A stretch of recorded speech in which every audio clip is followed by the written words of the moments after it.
Одржување на температурата и влажноста на почвата е предуслов за здраво и квалитетно производство.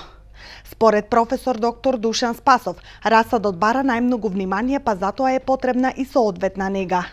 Во почетокот потребно е да има доволно влага за да може семенскиот материјал да почне да расте, а при тоа да се обезбеди и соодветна температура. За различни земјоделски култури, различна е и температурата на воздухот, која не треба да биде иста преку ден и во текот на ноќта.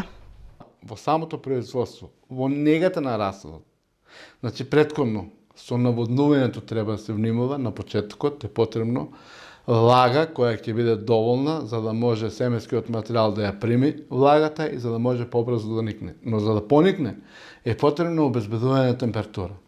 За најголем дел од гренастите култури за поникнување на семето температурата се движи некаде 25 степени, 20-25 степени. Но понатаму е потребно да имаме и ние континуирано нега на тој расад. Значи негата пред се во одржувањето на температурата, одржувањето на влажноста и проветрувањето. За различни култури, зависно од културата, значи температурите се различни. Тоа различно преку ден, различно преку ног. Еве ќе го земам пример доматот.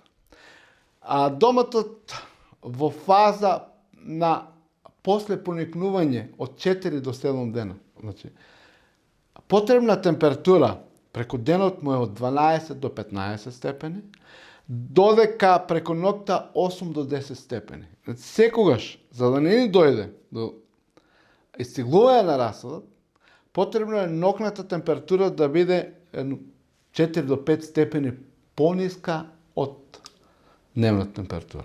За да имаме правилен развој на растенијата, овие температурни разлики мора да се почитуваат. Со примена на најважните услови, Спасов смета дека производителите ќе имаат и квалитетно производство. Додека веќе во понатамошното негување на самиот расад, пак ќе земам пример како доматот, веќе имаме температури кои се потребни да се обезбедат повисоки и тоа, ако е денот сончев, преку денот температурата треба да се движи од 18 до 26 степени. Ако е денот облачен, тогаш температурата е пониска, значи се движи некаде од 17 до 19 степени, а додека преку ноќта температурата пак треба да се движи од 8 до 10 степени. Значи тоа се тие разлики од температури каде што мора да се испочитуваат да немаме истиглување на расадот и да имаме правилен развој на растенијата.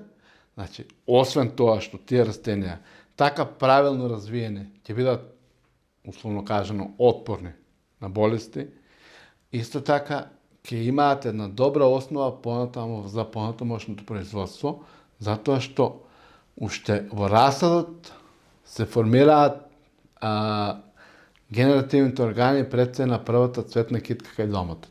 Значи, за тоа да го имаме, да имаме формирање на добра цветна китка, со поголем број на плодови, потребно е да ги спазиме тие услови. Производството на здрав расад ќе овозможи и здрави растенија кои пак ќе дадат квалитетно производство наредната година.